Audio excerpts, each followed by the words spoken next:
America एक तरफ जहां ईरान के साथ नरम गरम की स्थिति बनाए हुए है, तो वहीं इजराइल किसी भी हाल में इस युद्ध को अपने पक्ष में करने के लिए हमले जारी रखना चाहता है। इजराइल का अड़ना और अमेरिका का बीच में पड़ना निश्चित तौर पर खाड़ी के युद्ध को किसी निष्कर्ष पर पहुंचने से रोक रहा है। फिलहाल वॉशिंगटन डीसी में इजराइल लेबनान टॉक्स का चौथा दौर शुरू हो चुका है। वहां पर ट्रंप जो शांति दूत बनने की कोशिश कर रहे हैं और जो इजराइल के मन में दबी हुई इच्छा है, जैसे ही युद्ध किसी शांति की तरफ बढ़ता हुआ नजर आता है, वैसे ही इजराइल की तरफ से कुछ ना कुछ ऐसे डेवलपमेंट्स होने शुरू हो जाते हैं जिससे असमंजस की स्थिति पैदा हो जाती है कि क्या वाकई में शांति आएगी भी या नहीं। तो आज, क्योंकि बहुत दिनों से हमने इजराइल का एंगल लेते हुए चर्चा नहीं की थी इन तमाम मसलों के बीच में जो भी डेवलपमेंट्स हो रहे थे, आज एक्सक्लूसिवली हम इजराइल का पूरा एंगल खाड़ी के तनाव में एक्सपर्ट्स के साथ करेंगे डिस्कस। आप पहले ये रिपोर्ट देखिए, मैं लौट रहा हूं मेहमानों के साथ।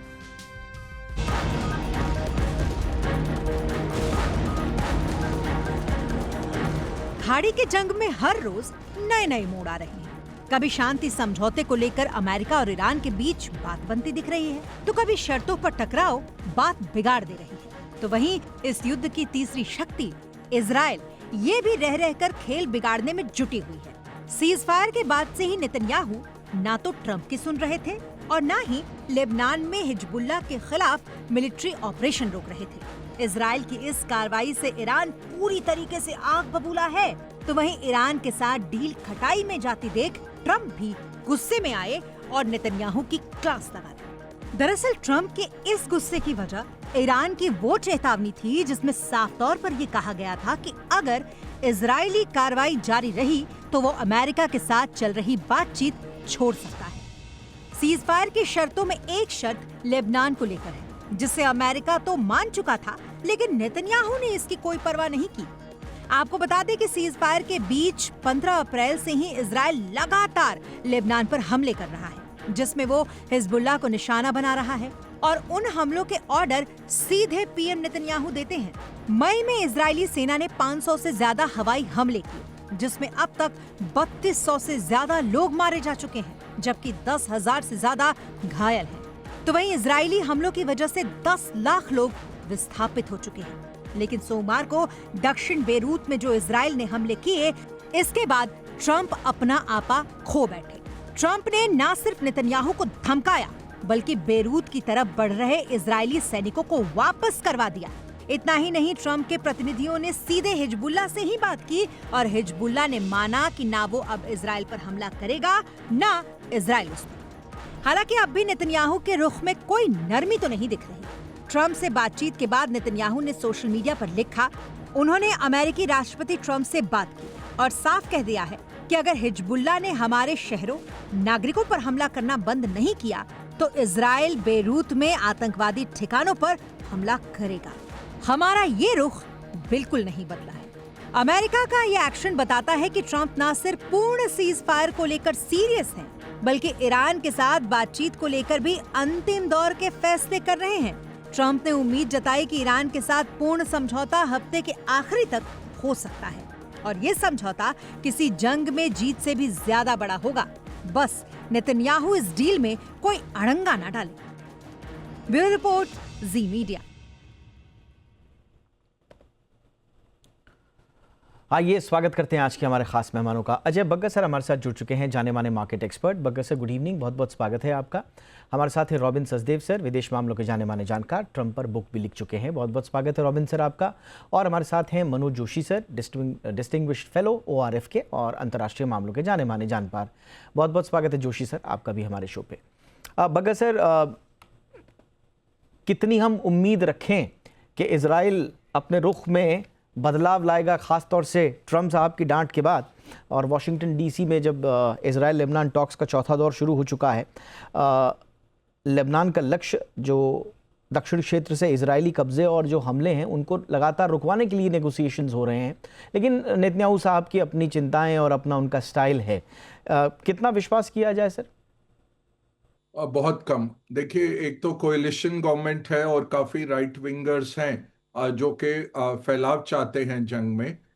दूसरा है कि ऑलरेडी काफ़ी क्रिटिसिज्म, काफ़ी भर्त्सना शुरू हो गई नेतन्याहू की कल के बाद, क्योंकि ट्रंप जिस तरह से कहते हैं वो किसी भी सॉवरेन देश को नागवारा रहेगा कि उसकी पॉलिसी कोई और तय कर रहा है, या किसी और देश के राष्ट्रपति के फोन के बाद आप अपना पॉलिसी बदलें। तो काफी क्रिटिसिज्म नेतन्याहू का हो रहा है डोमेस्टिकली।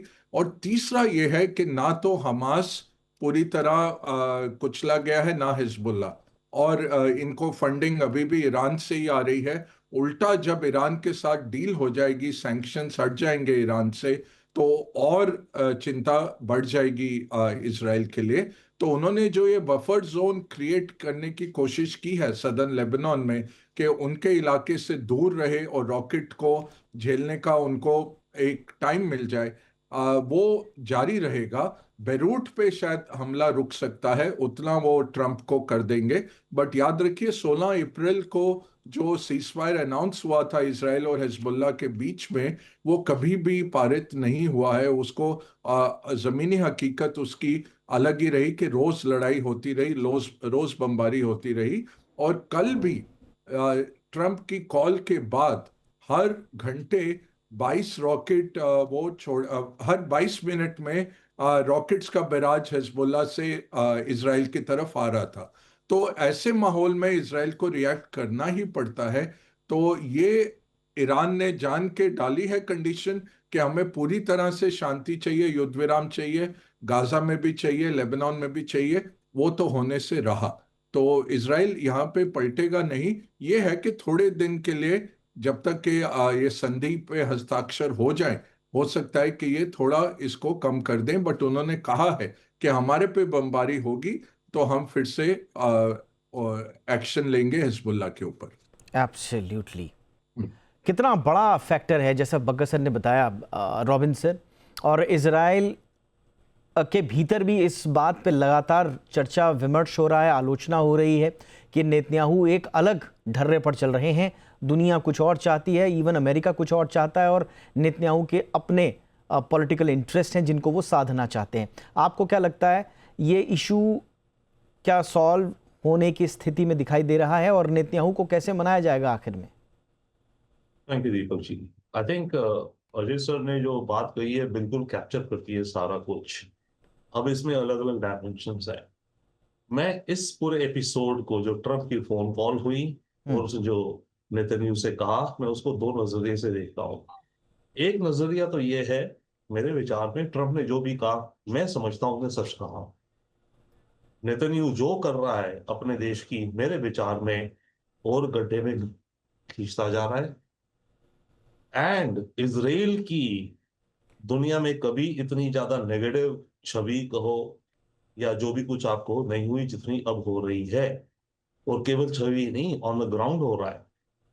यूरोप की सरकारें इजराइल के खिलाफ जाती जा रही हैं, नॉट इजराइल, नेतन्याहू की पॉलिसी के खिलाफ। हमें यहाँ दो तीन चीजें अलग अलग देखनी है। एक नेतन्याहू की पॉलिसीज, दूसरा इजराइल का देश, और तीसरा juice, let's say Jewish community. America के अंदर भी जूइश कम्युनिटी आधी बटी हुई है, और बल्कि आधी से ज्यादा शायद इस समय ये समझती है कि जो नेतन्याहू कर रहा है गलत कर रहा है इजराइल के लिए। तो मामला सारा एक तरह से आके नेतन्याहू के दरवाजे पर पड़ता है। तो जो ट्रंप ने कहा है सही कहा है। International court of justice ICC में उसके खिलाफ वॉर क्राइम का केस चल रहा है नेतन्याहू के खिलाफ, जिसमें नॉर्वे ने सपोर्ट कर दिया, स्पेन इत्यादि कर रहे हैं। और जो नेतन्याहू के खिलाफ केस है वो केस है using starvation as a weapon of war. ये असलियत है। तो ट्रंप ने जो भी कहा, चाहे उसने नेतन्याहू को डांटने के लिए अपनी ये वो करने, उसने सही कहा कि ये जो हो रहा है Netanyahu is largely responsible. Trump ने एक और बात बड़ी सही कही। उसने कहा कि मैंने तुम्हें जेल से बचाया है, which is a fact. Netanyahu के खिलाफ इतने केसेस चल रहे थे बिफोर गाजा हैपेंड कि वो सारे केसेस चलते रहते हैं, अगर चलते रहे, अभी भी करप्शन के हैं इत्यादि इत्यादि। और एक और बहुत बड़ा केस है कि intelligence failure for Gaza happening, वो जो अक्टूबर में हुआ। और ट्रंप ने चिट्ठी लिखी इजराइल के प्रेसिडेंट को कि नेतन्याहू के अगेंस्ट केस मत चलाओ। एक बार वर्बली बोला उनकी पार्लियामेंट में, दूसरी बार चिट्ठी लिखी। तो ये असलियत है। So that's one. But secondly इसका दूसरा पहलू मुझे दिखता है कि ये खबर आई क्यों पब्लिक डोमेन में कि ट्रंप ने नेतन्याहू को इतना डांटा है? या तो ट्रंप एडमिनिस्ट्रेशन ने लीक में से किसी ने लीक कर दी, या ये भी तो हो सकता है कि ट्रंप एडमिनिस्ट्रेशन ने खुद जानबूझ करके ये न्यूज को बाहर ओके। दिया। ओके। और वो इसलिए दिया ये दिखाने को और अपना बार्गेनिंग चिप बनाने को विद ईरान हम्म। कि देखो मैं इसराइल को हिजबुल्लाह के खिलाफ रोकता हूं, जी। अब तुम मेरे लिए कुछ करो। देखिए, negotiation is bargaining chips and oh. Trump is a master in creating bargaining chips. तो वो भी एक पहलू है कि ये बहुत इंटरेस्टिंग आपने बताया सर, इसी पे ही थोड़ा सा करते हैं, ये आपने इंटरेस्टिंग पॉइंट रखा जोशी सर। 4 घंटे का एक हाई वोल्टेज ड्रामा होता है, 4 घंटे के भीतर इजराइल हमले के आदेश दे देता है, ईरान की चेतावनी आती है, ट्रंप नेतन्याहू को सीधा फ़ोन करते हैं, बुरा भला कहते हैं और अंततः इजराइल द्वारा कदम खींचने का ऐलान भी होता है। हालांकि अभी जो मैं खबर पढ़ रहा हूँ अभी भी कुछ हमले जारी हैं, ऐसे कुछ रिपोर्ट्स आ रही हैं। तो ये सर क्या एक पोजीशन बनाने के लिए क्या ट्रंप साहब ने ईरान के साथ डील को और थोड़ा सा फ्लेक्सिबल करने की कोशिश की है सर, या वाकई में आपको लगता है कि नेतन्याहू बड़ा सरदर्द बने हुए हैं? देखिए, आपको मालूम है कि जब ये युद्ध की शुरुआत हुई थी उस समय रूबियो साहब ने खुद ये कहा था कि हमने ये हमला उस समय शुरू अमेरिका जो है इस जंग में शरीक हुआ क्योंकि इजराइल के ऊपर हमला होने वाला था। तो पहले से ही इजराइल की जो की एक किस्म की अहमता रही है इस युद्ध में। कई लोग कहते हैं कि अमेरिका का वहां कुछ लेना देना खास नहीं है। अमेरिका जो है अब एक ऑयल एक्सपोर्टिंग मुल्क है, सबसे बड़ा ऑयल प्रोडक्शन अमेरिका में होता है, तो उसको अब खाड़ी का तेल नहीं चाहिए, खाड़ी का तेल तो औरों को चाहिए। फिर भी अमेरिका वहां पे क्यों युद्ध में फंसा है? वो केवल एक कारण है उसका, वो है इजराइल। अब सवाल आता है कि ये युद्ध जो है खत्म करना है। यहां पे दो प्लेयर हैं, एक ट्रंप साहब खुद हैं और एक हैं नेतन्याहू। ट्रंप को अब लग रहा है कि मैं फंस गया हूं, कैसे यहां से निकला जाए इज्जत से। तो यही कोशिश कर रहे हैं, ईरान के ऊपर दबाव डाल रहे हैं कि ऐसे कुछ कंसेशन दे जो कि वो अमेरिका में डोमेस्टिक ऑडियंस को ये कह पाए कि मैं जीत के आया हूं, मैं ओबामा से अच्छा मैंने काम किया है। अच्छा, दूसरी तरफ नेतन्याहू का सवाल है। नेतन्याहू जो हैं वो इलेक्शन लड़ने वाले हैं, अक्टूबर में शायद इलेक्शन है। और जैसे सचदेव साहब ने बताया, उनकी कई गलतियां हुई, इंटेलिजेंस फेलियर हुआ है, अक्टूबर 7 का जो हमला हुआ था, साथ साथ कई पॉलिसी जो करप्शन के चार्जेस हैं उनके खिलाफ।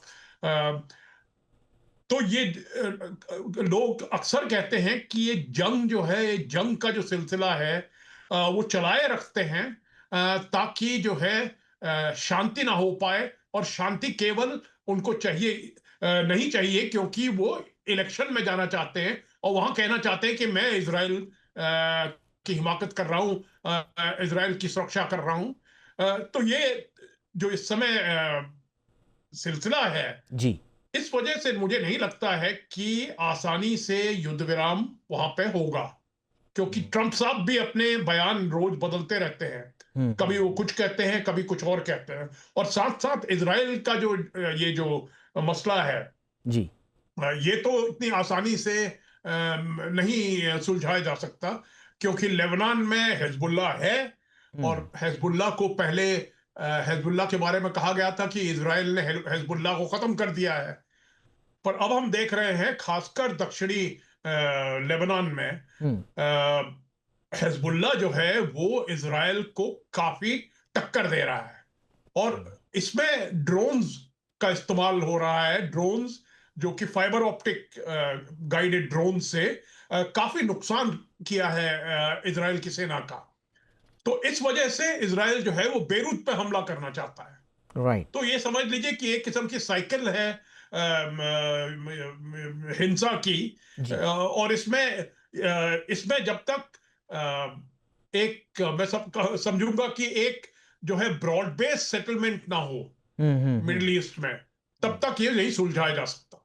आपने सही बोला, आपने जिक्र किया बेरूत का और लेबनान का जो स्वास्थ्य मंत्रालय, लेबनान की ओर से जो लगातार बयान आते रहे हैं कि 2 मार्च 2026 के बाद से इजरायली हमलों में वहाँ 3400 से ज़्यादा लोग मारे गए हैं और 10,000 से ज़्यादा लोग घायल हुए हैं। और ये संघर्ष जो है, जो एक लेबनान का जो फ्रंट है, 10 लाख से ज़्यादा लोग अब तक पूरे विस्थापित हो चुके हैं। और यही जो सर ने अभी कहा, बार बार यही कहा जा रहा है कि बेरूत तक युद्ध फैलने की आशंका है। और इसी बीच जो बार बार कहा जा रहा है, बग्गा सर थोड़ा हमें समझाइए, नेतन्याहू साहब का जो इंटरनल पॉलिटिकल जो उनका गेम पूरा चल रहा है, क्योंकि इजराइल में बार बार इसको जोड़ करके देखा जा रहा है अक्टूबर में होने वाले आम चुनावों से। जो हालिया सर्वे वहां पर आए हैं, नेतन्याहू का सत्ताधारी जो गठबंधन है वो ज़बरदस्त पीछे चल रहा है और नेतन्याहू साहब की तो बुरी तरह से फजीयत हो रही है वहां पर एक्सेप्टेंस के लेवल पे। तो क्या ये सारा खेल नेतन्याहू इसीलिए रचा रहे हैं? नहीं, बिल्कुल ये डिस्ट्रैक्शन था, वॉर ऑफ डिस्ट्रैक्शन ही था। और ट्रम्प के जो दूत थे वो प्ले किए गए, विटकॉफ और कुशनर। और इसमें इस जंग में अमेरिका को पड़ने की कोई ज़रूरत नहीं थी। और अब जो हासिल कर पाएंगे वो स्ट्रेट खुलवाएंगे, वो पहला एक मकाम है। वो तो स्ट्रेट पहले खुला हुआ था जंग से पहले, 27 फरवरी को तो 100 टैंकर निकले थे वहां से। तो वो अब करने की नौबत आ गई है। उसके बाद ईरान मांग रहा है $24 बिलियन जो उसके अटके हुए थे वो लौटाएं। न्यूक्लियर में वो कोई बात हस्तक्षेप नहीं कर रहा। तो अब इन रिट्रोस्पेक्ट ओबामा की जो डील थी वो ज्यादा बेहतर लगती है, जो कोई भी डील ट्रम्प यहाँ लेके आई। इसलिए जो जीओपी रिपब्लिकन्स के जो मोर राइट विंगर्स हैं वो बहुत नाखुश हैं ट्रम्प से, क्योंकि हासिल क्या हुआ, 40-50 बिलियन डॉलर आपने सेना खर्चा किया, $60 बिलियन अमेरिकन कंज्यूमर को एक्स्ट्रा फ्यूल के लिए देना पड़ा। उसके बाद भी आप एक वर्स डील लेके आ रहे हैं और शायद आए भी ना वो डील, तो आपने हासिल क्या किया? तो ये बहुत ही बड़ा सवाल है ट्रम्प के लिए। Of course Trump spin master है, रियलिटी टीवी स्टार है, वो उसको इस तरह से स्पिन कर देंगे कि हम जीत गए और निकल आएंगे बाहर। बट वो मौका ईरानी उनको दे नहीं रहे। रही बात नेतन्याहू की, उनका हारना लगभग तय है दीपक जी इन इलेक्शंस में।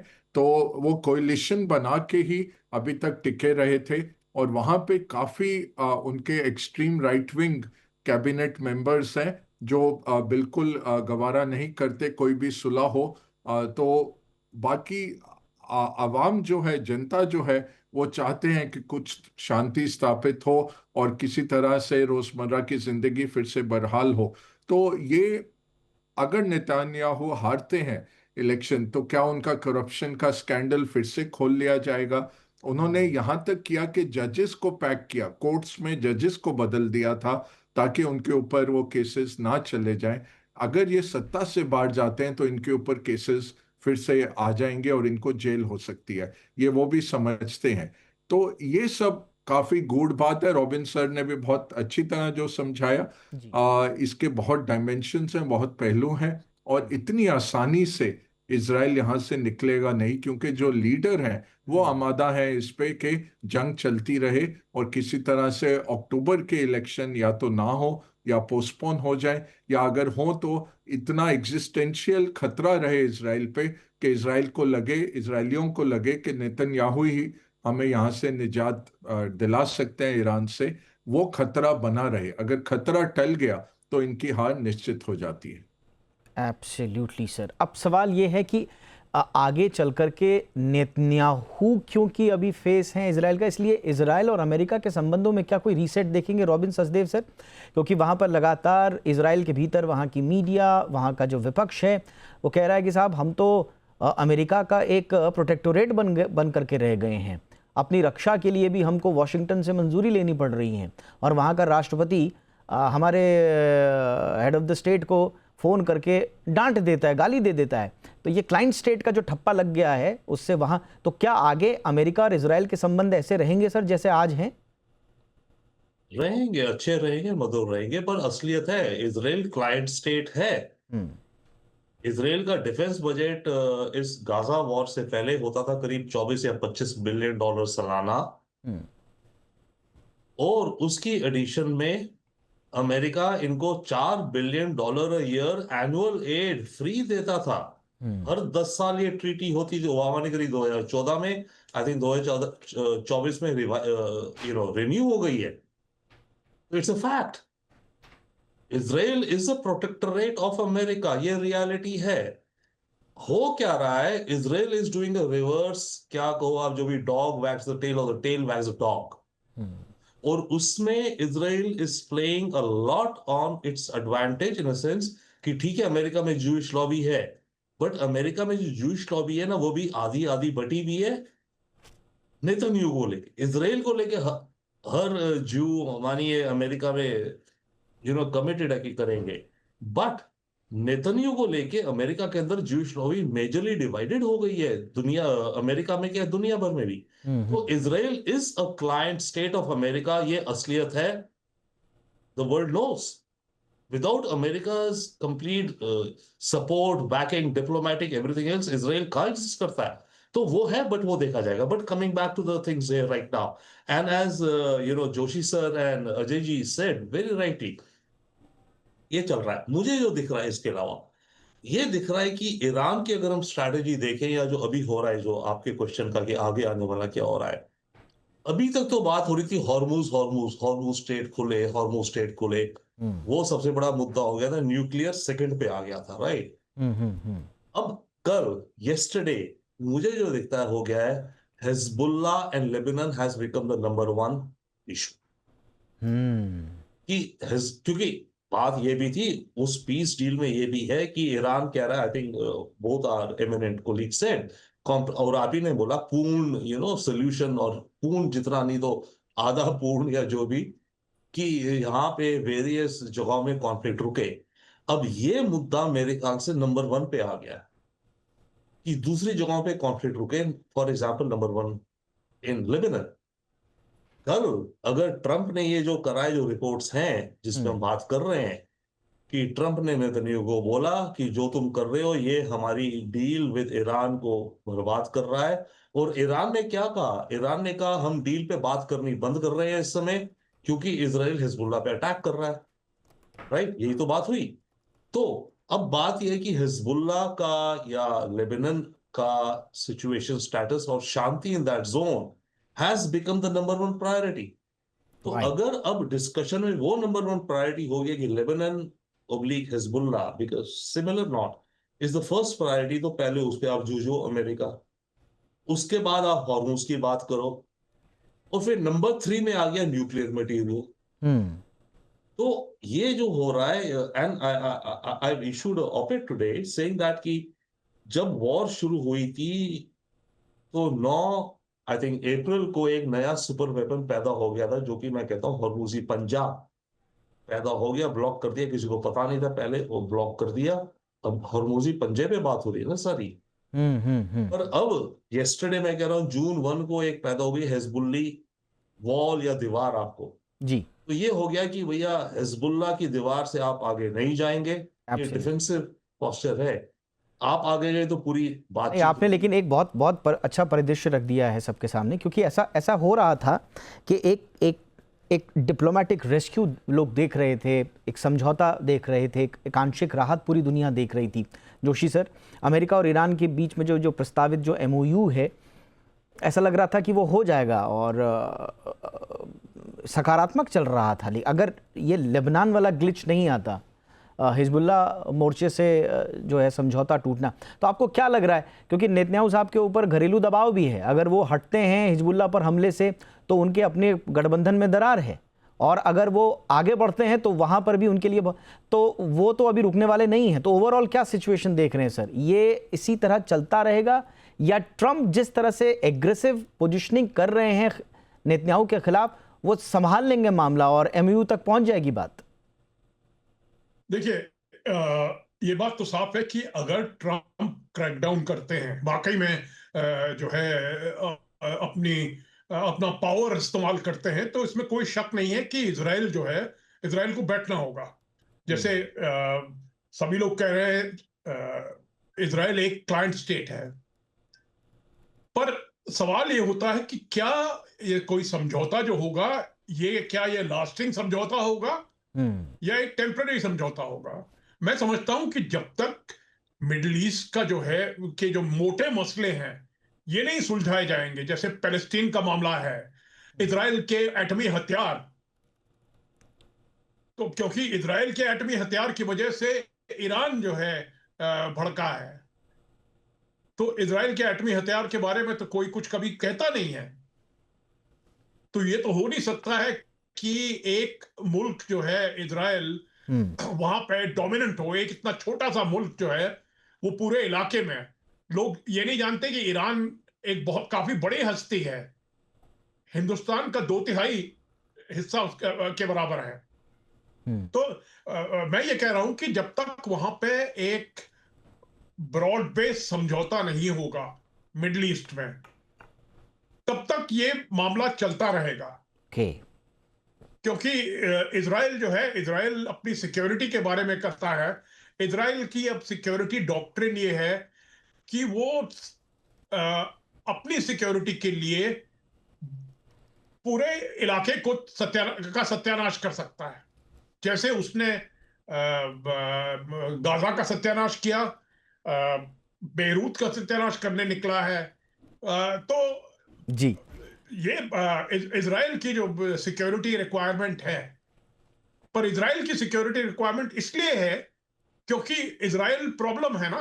पैलेस्टीन का मामला मैंने आपसे बताया, एटमी हथियारों के बारे में मैंने आपको बताया कि जब तक इनका मसला नहीं सुलझेगा, तब तक वहां जो और मुल्क हैं, तो आप कह रहे हैं एब्सोल्युटली, आप कह रहे हैं कि ये एक बिगर पर्सपेक्टिव में देखना होगा हमें समाधान को, और उसमें जो इजराइल की तरफ से जो चिंताएं जाहिर की जाती रही हैं एडवर्सरीज की ओर से, उनको भी समाहित करना पड़ेगा। जाते जाते बग्गा सर, क्या लग रहा है सर, आने वाले 1-2 दिन की तस्वीर हम क्या देख रहे हैं? क्या वाकई में ट्रंप पहुंचेंगे MOUs तक? ईरान तो थोड़ा एक सकारात्मक संदेश दे रहा है बैक इन टॉक्स के, अगर इजराइल हमने रोकता है तो, लेकिन आपको क्या लग रहा है सर, आने वाले कुछ दिनों में क्या समझ आ रहा है?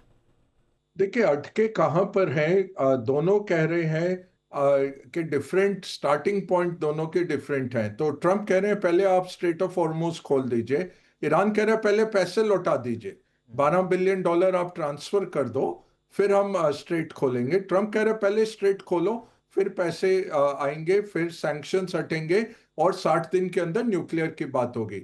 ईरान कह रहा है पहले पैसे लौटाइए, पहले सैंक्शंस हटाइए, फिर स्ट्रेट खुलेगा, फिर न्यूक्लियर की बात करने आएंगे।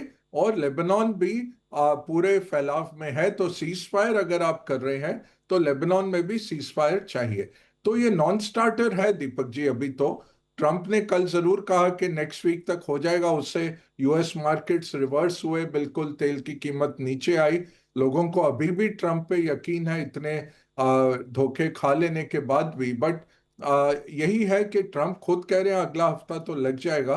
तो अगले 2-3 दिन तो दीपक जी कुछ नहीं, यही है कि अगर इजराइल का बमबारी थोड़ा कम हो जाए और हिजबुल्लाह से रॉकेट आने बंद हो जाए, तब प्रोबेबिलिटी बढ़ जाती है। बट ये स्टार्टिंग पॉइंट्स आप ध्यान में रखिए।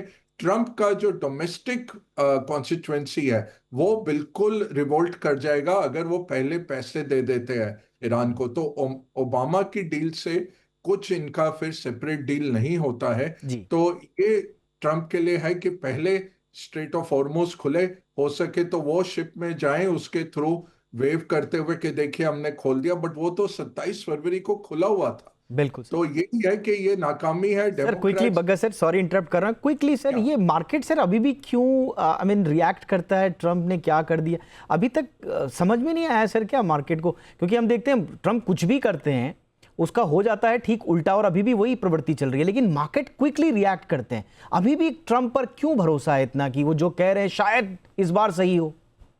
वही बात है, शायद कि वो क्राइंग वुल्फ इतनी बारी हो गया कि शायद इस बारी कुछ निकल आए, तो इसलिए कोई छोड़ना नहीं चाहता। बाकी एआई मोमेंटम खेल रहा है मार्केट को, पैसा बहुत है मार्केट में, लिक्विडिटी है, वही चला रहा है Deepak ji. Right sir, right sir. तो कुल मिला के अभी अनिश्चितताओं की स्थिति बनी हुई है और खेल और डुगडुगी जियोपॉलिटिक्स की डुगडुगी अभी भी ट्रम्प के हाथ में है।